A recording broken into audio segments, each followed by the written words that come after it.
بہت سے ماں باپ ہیں جو اپنے اولاد کو ڈاکٹر بنانے کی خواہش اور آرزو رکھتے ہیں، کوئی اپنی اولاد کو انجینئر بنانے کی خواہش اور آرزو رکھتے ہیں، کوئی اپنی اولاد کو پروفیسر دیکھنا چاہتے ہیں، کوئی اعلیٰ افسر بنانا چاہتے ہیں، کوئی اپنی اولاد کو بزنس مین بنانا چاہتے ہیں۔ یہ اچھی بات ہے، اپنی اولاد کو ڈاکٹر بنائیں، انجینئر بنائیں، اعلیٰ افسر بنائیں، اعلیٰ عہدے پر فائز کریں، لیکن سب سے پہلے ہر ماں باپ کی یہ آرزو ہو کہ میری اولاد، میرا بیٹا اچھا انسان بنے، اچھا مسلمان بنے۔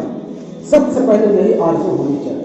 آپ اپنی اولاد کو ان کی تربیت پر، ان کے اخلاق پر توجہ دیں، آپ ان کے کردار پر توجہ دیں، اپنی اولاد کو جھوٹ سے نفرت دلائیں۔ آپ کے بچوں کو جھوٹ سے اس قدر نفرت ہو جائے کہ آپ کے بچے جھوٹ کے قریب تک نہ۔ کیا آپ نے نہیں سنا حضور غوث اعظم کی ماں نے حضور غوث اعظم کے جبے میں 40 درہم سل دی اور قافلہ کے ساتھ روانہ کر دیا علم حاصل کرنے کے لیے چلے۔ راستے میں ڈاکوؤں نے حملہ کر دیا، لوٹ مار شروع کر دیا۔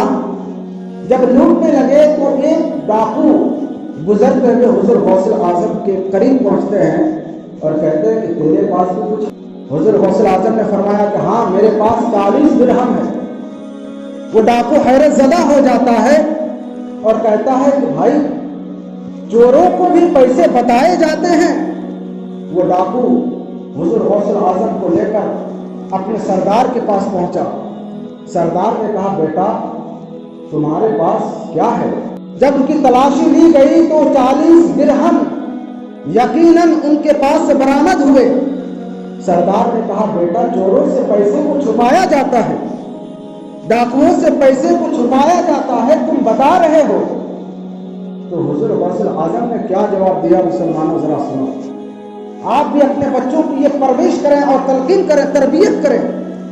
حضور غوث اعظم نے فرمایا کہ میری ماں نے کہا تھا بیٹا جھوٹ نہ بولنا، تو میں اپنے ماں سے لیے گئے عہد کو کیسے توڑ سکتا ہوں؟ جب اس سردار نے سنا تو کہا کہ جب یہ بچہ اپنے ماں سے لیے گئے عہد کو نہیں توڑ رہے ہیں اور ہم لوگ اپنے رب سے لیے گئے عہد کو توڑ رہے ہیں، اسی وقت فوراً توبہ کیا اور اس راستے کو چھوڑ کر کے راہ راست پر آ گیا۔ تو یہ ماں کی ذمہ داری ہوتی ہے اپنے بچوں کی پرورش اور صحیح تربیت کرنا۔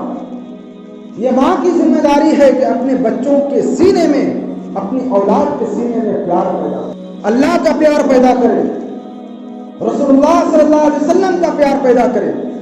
حدیث پاک میں ہے، اللہ کے رسول صلی اللہ علیہ وسلم نے فرمایا کہ اپنی اولاد کو 3 چیزیں سکھاؤ۔ میرے نبی نے فرمایا کہ اے میری امتیوں صحابہ، اپنی اولاد کو 3 چیزیں سکھاؤ۔ سب سے پہلی چیز، اپنی اولاد کو نبی سے محبت کرنا سکھاؤ۔ نبی کی محبت اپنی اولاد کے سینے میں راسخ کر دو۔ دوسری چیز، حضور نبی کریم صلی اللہ علیہ وسلم کے اہل بیت اطہار سے محبت کرنا سکھاؤ۔ تیسری چیز جو حضور صلی اللہ علیہ وسلم نے فرمایا کہ اپنی اولاد کو قرآن کی تلاوت کرنا سکھاؤ۔ تو اپنی اولاد کو حضور سے محبت کرنا کیسے سکھائیں؟ اپنی اولاد کو حضور صلی اللہ علیہ وسلم کا ادب سکھاؤ، ادب احترام سکھاؤ۔ اپنے اولاد کو حضور کی عزت کرنا سکھاؤ، توقیر کرنا سکھاؤ۔ حضور نبی کریم صلی اللہ علیہ وسلم کی سیرت مبارکہ کے واقعات سناؤ۔ جب آپ سونے کے لیے جاتے ہیں تو بستر پہ اپنی اولاد کو، اپنے بچوں کو حضور صلی اللہ علیہ وسلم کے فضائل و کمالات، ان کے حسن و جمال، حضور صلی اللہ علیہ وسلم کے اور اخلاق حسنہ کے واقعات سنائیں اور حضور صلی اللہ علیہ وسلم پر کثرت سے درود پڑھنا سکھائیں۔ اپنی اولاد کو سکھائیں کہ درود پڑھنا سیکھو اور درود پڑھنے کے ثواب سکھائے جائیں۔ اس پر ثواب کیا ہوتا ہے، اس کے اجر کیا ملتا ہے، اس کے فائدے کیا ہوتے ہیں۔ جب بچہ بولنے لگ جائے تو سب سے پہلے بچے کو اللہ کا نام سکھاؤ۔ ماں باپ کا نام بعد میں سکھانا، پہلے اپنی اولاد کو اللہ کا نام سکھاؤ، کیونکہ جب وہ اس دنیا میں آئے اور جب اپنی زبان کو کھولے اور جب وہ پہلا الفاظ کرے تو اللہ کے نام سے استعمال کرے، تاکہ اس کے ذریعے سے ان کی برکتیں حاصل ہو، ان کی زندگی میں برکتیں حاصل ہو۔ پہلے اللہ کا نام سکھایا جائے، اور جب اللہ کا نام رٹ لے اور سیکھ جائے تو اپنی اولاد کو، اپنے بچوں کو بچپن میں سب سے پہلے لا الہ الا اللہ سکھائے۔ جب لا الہ الا اللہ اتنا سیکھ جائے اس کے بعد محمد رسول اللہ صلی اللہ علیہ وسلم سکھائے۔ اپنے بچوں کو ہر کام دائیں ہاتھ سے کرنا سکھائیں کہ دائیں ہاتھ استعمال کریں۔ اپنے بچوں کو کھانے پینے کے آداب سکھائیں، اپنے بچوں کو پانی پینے کے آداب سکھائیں۔ جب آپ کے سامنے کوئی آپ کا بچہ کھڑے ہو کر پانی پیے تو اسی وقت فوراً اس کو منع کریں۔ کھڑے ہو کر پانی نہیں پینا چاہیے، اللہ اس سے ناراض ہوتا ہے۔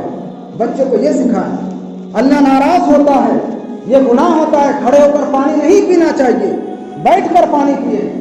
بچوں کو یہ سکھائیں کہ 3 سانس میں پانی پینی چاہیے۔ بچوں کو سکھائیں پانی جب پئیں تو پانی پہ پھونک نہ ماریں، پانی پینے سے پہلے بیٹا بسم اللہ پڑھا کرو، پانی پینے کے بعد الحمدللہ کہا کرو۔ ان کو بیت الخلاء کے، باتھ روم جانے کے، سونے کے، یہ ساری چیزیں اس کو سکھائے جائیں۔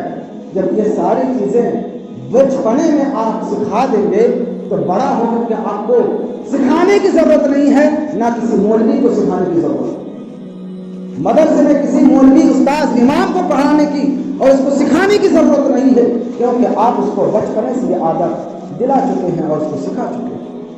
لیکن آج یہ ہے جب بچہ بڑوں کا ادب کرنا سکھائیں، اپنے ماں باپ کا ادب کرنا سکھائیں، اپنے استاد کا ادب کرنا سکھائیں، اپنے بڑوں کا احترام کرنا سکھائیں۔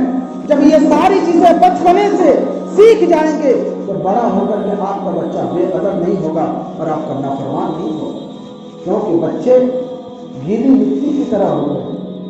آپ اس کو جس طرح ڈھالنا چاہیں آپ ڈھال سکتے ہیں، جیسا ماحول دینا چاہیں آپ اس کو ماحول دے سکتے ہیں۔ یہ کس کی ذمہ داری ہے؟ یہ ماں باپ کی ذمہ داری ہے کہ اپنے بچوں کو صحیح پرورش اور صحیح راستہ دکھائیں۔ لہذا میں آپ کو بتاتا ہوا چلوں، جس طرح سے اپنے بچوں کی صحیح پرورش عمل سکھائیں، اسی طرح اپنے بچوں کو عقیدہ بھی سکھائیں۔ بچپنے میں اس کو عقیدہ سکھائیں، بچپنے میں اپنے بچوں کو اللہ اس کے رسول صلی اللہ علیہ وسلم کا عقیدہ سکھائیں، قیامت کے بارے میں، قبر کے بارے میں، دوزخ کے بارے میں، جنت کے بارے میں، یہ ساری چیزیں آپ اس کو سکھائیں۔ جب بچپنے میں یہ ساری چیزیں سیکھ جائیں گے تو بڑا ہو کر کے وہ بھٹکے جائیں گے۔ یہی وجہ ہے ہم بچہ سمجھ کر نظر انداز کر دیتے ہیں کہ ابھی نادان ہے، بچہ ہے، سمجھتا نہیں ہے۔ لیکن آپ کو بتا دوں، کہا جاتا ہے کہ دنیا کی جو سب سے بڑی طاقت ہے وہ ہے انسان کا سوچ۔ سوچ سے بڑھ کر انسان کی کوئی طاقت نہیں، یہی وہ سوچ ہے۔ سوچ کے ذریعے سے، اس طاقت کے ذریعے سے ایک اور انسان پوری دنیا میں حکومت کر سکتا ہے، پہاڑوں پر، شیروں پر، جنگلوں پر، بیابان پر، چاہے وہ پرندوں پر، ہواؤں پر،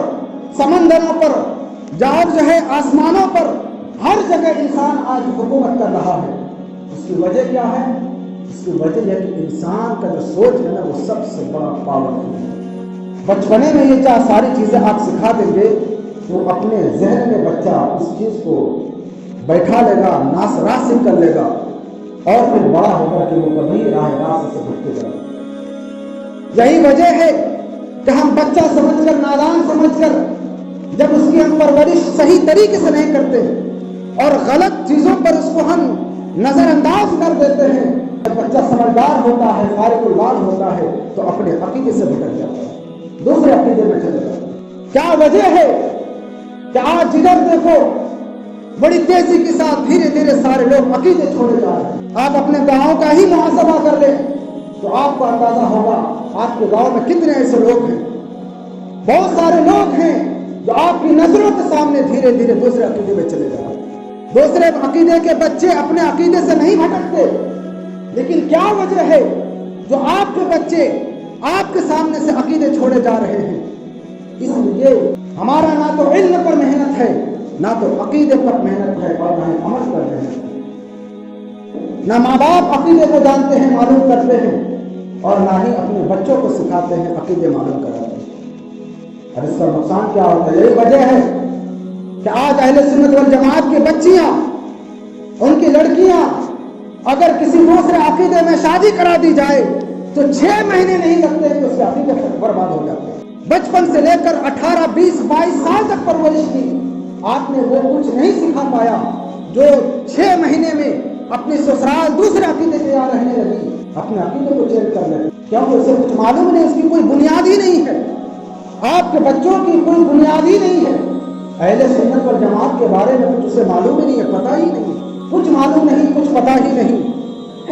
آپ کے بچوں نے صرف یہ دیکھا ہے کہ ہمارے ماں باپ 11ویں شریف مناتے تھے، 11ویں شریف کرتے تھے، لیکن اس کو کسی نے آج تک یہ نہیں بتایا کہ 11ویں شریف کیوں مناتے تھے، اس کی اصل کیا ہے، اس کی بنیاد کیا ہے، ماں باپ 11ویں شریف کیوں منایا کرتے تھے، اس کو کسی نے نہیں بتایا، اس کی کوئی اصل اور بنیاد نہیں۔ آپ کے بچوں نے آپ کو دیکھا ہے کہ ہمارے ماں باپ مزار پہ جایا کرتے تھے، ہمارے ماں باپ عرس منایا کرتے تھے، مزار کو مانتے تھے، اولیاء اکرام کو مانتے تھے۔ آپ کے بچوں نے یہی کچھ دیکھا ہے کہ ہمارے ماں باپ ایصال ثواب کرتے ہیں، فاتحہ کرتے ہیں، 40واں کرتے ہیں، لیکن کسی شخص نے یہ تکلف گوارا نہیں کی کہ کوئی شخص یہ پڑھائے، کوئی سکھائے، اپنے بچوں کو بتائے کہ ایصال ثواب کیوں کرتے تھے، فاتحہ کیوں کرتے تھے، فاتحہ کرنے کا فائدہ کیا ہے، فاتحہ کرنے کا فائدہ کیا ہے، کیوں فاتحہ کیا جاتا ہے، کیوں مزار پہ جاتے ہیں، مزاروں کو کیوں مانتے ہیں، اولیاء اکرام کو کیوں مانتے ہیں، کسی نے یہ گوارا نہیں کہ بتایا۔ ہم اولیاء اکرام کو مانتے ہیں، کچھ تو پتا ہو، ہمیں کچھ تو معلوم ہو کہ اولیاء اکرام کا درجہ کیا ہے، اولیاء اکرام کا مرتبہ کیا ہے، صوفیاء اکرام کا درجہ کیا ہے، اولیاء اکرام آخر وہ کون لوگ ہیں، اللہ نے وہ مقام کیوں دیا ہے، وہ مرتبہ کیوں دیا ہے، کچھ تو معلوم ہو، کچھ تو پتا ہو۔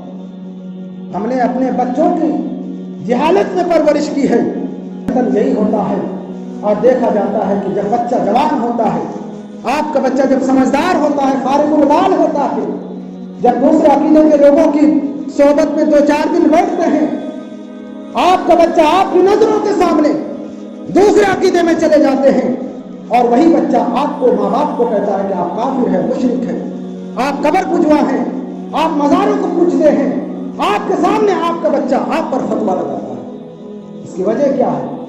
ہم نے دیکھا ہے، آج بھی آپ بھی دیکھ رہے ہیں اپنے ماتھوں کی نظروں سے۔